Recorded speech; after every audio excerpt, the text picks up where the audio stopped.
Hello and welcome to my channel. My name is Girish. Today I will be discussing about system software basics.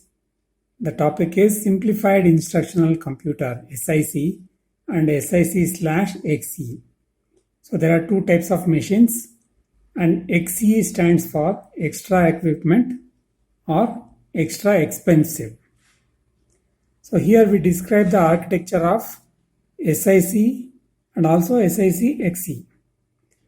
The most commonly encountered hardware features are illustrated here. SIC comes in two versions as given in the heading, that is SIC and SIC/XE. The two versions have been designed to be upward compatible. That is, meaning is an object program for standard SIC machine will also execute properly on SIC/XE machine. Now we'll see the architecture of SIC machine. When we talk about the architecture, you should remember these points. That is memory, and this is registers,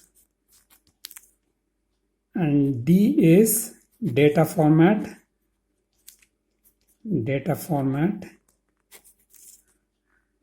I is instruction format, A is addressing mode, then we have instruction set,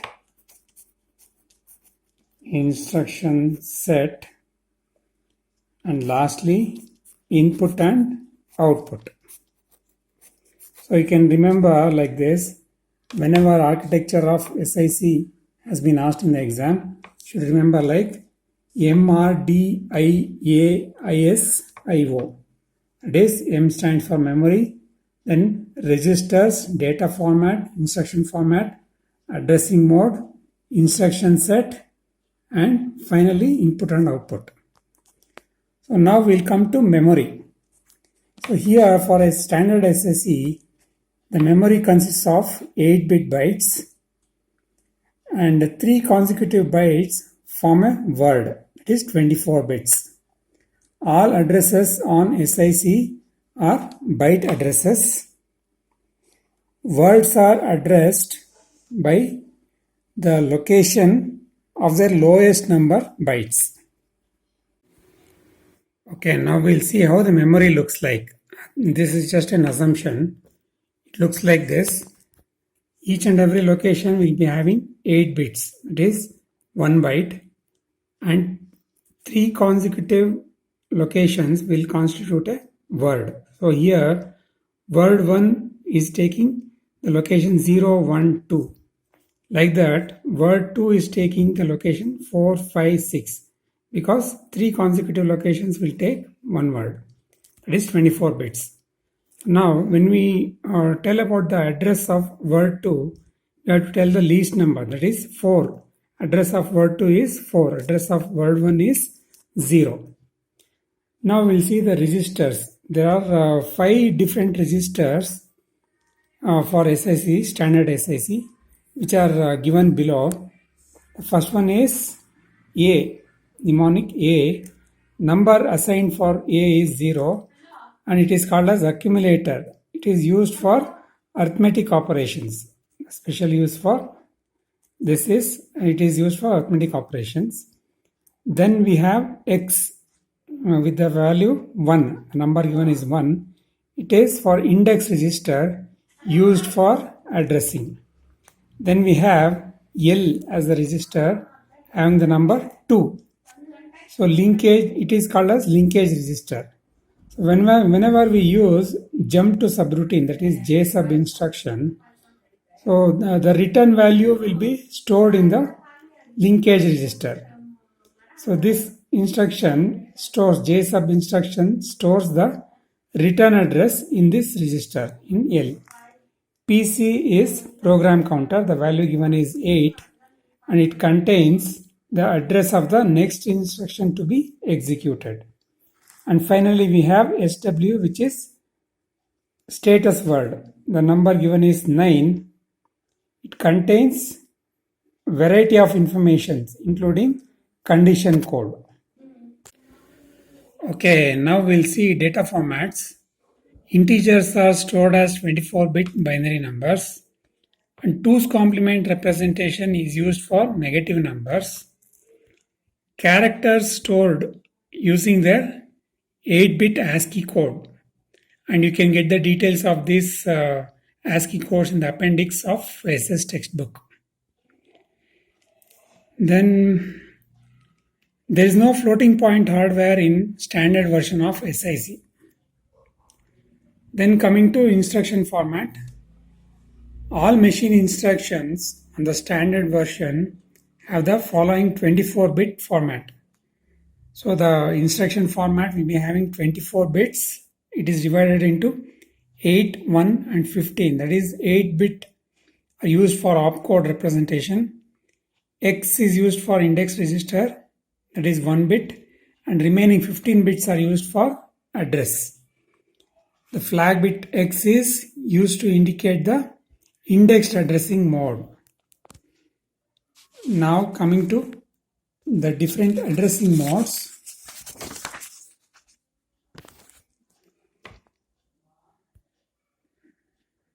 So addressing modes, there are 2 addressing modes available as indicated below. The first mode is direct addressing.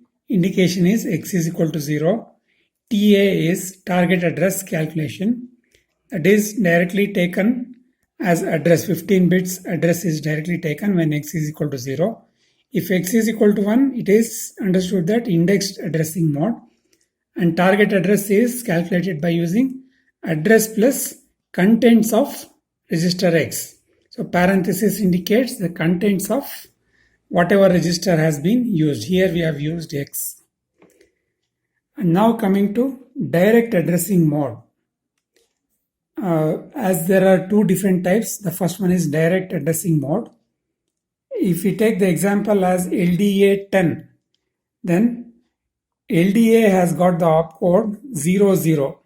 So it is in terms of 8 bits, we can represent like 4 zeros followed by 4 zeros.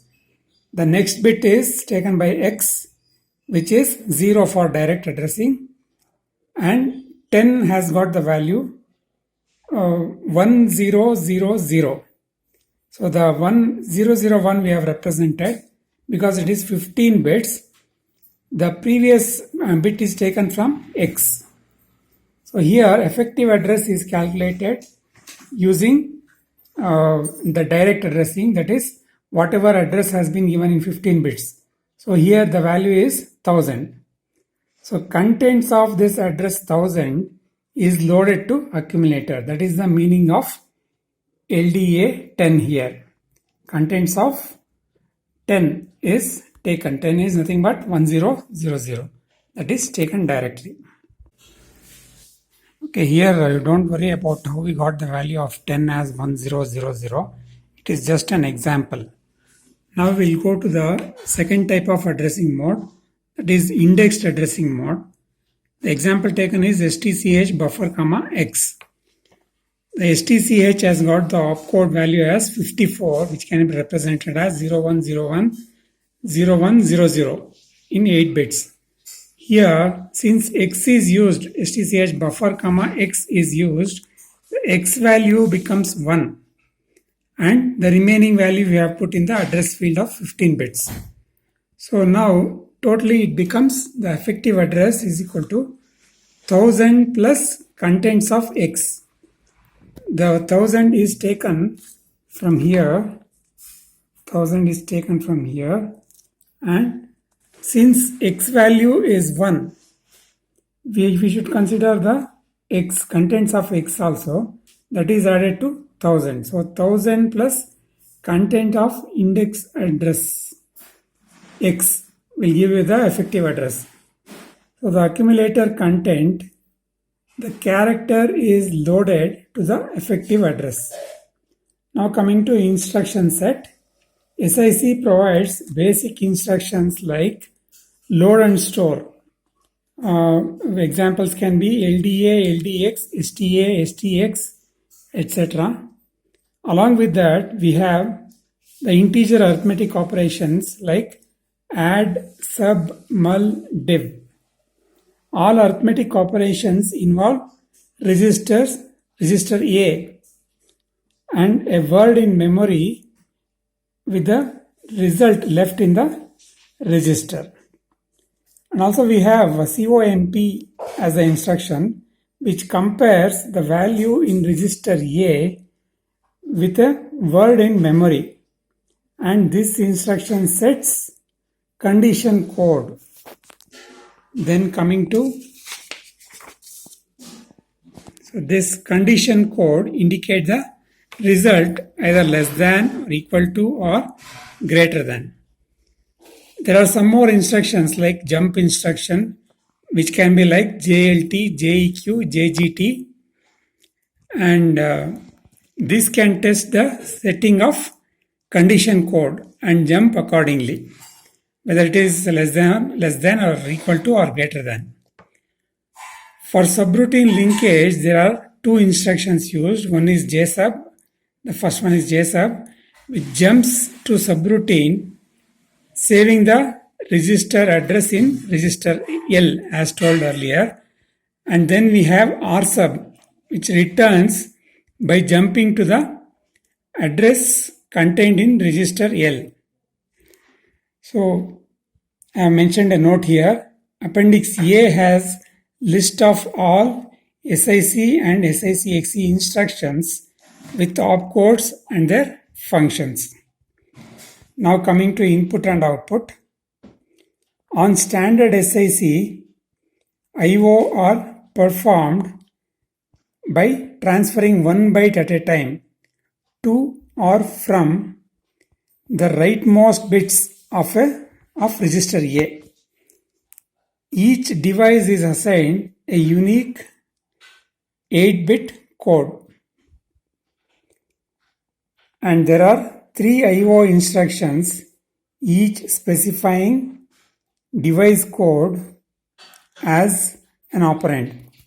So we have TD to represent test device instruction, which tests whether the device is ready to send or receive a byte of data. Okay, now the condition code CC is set to indicate the result of the test TD.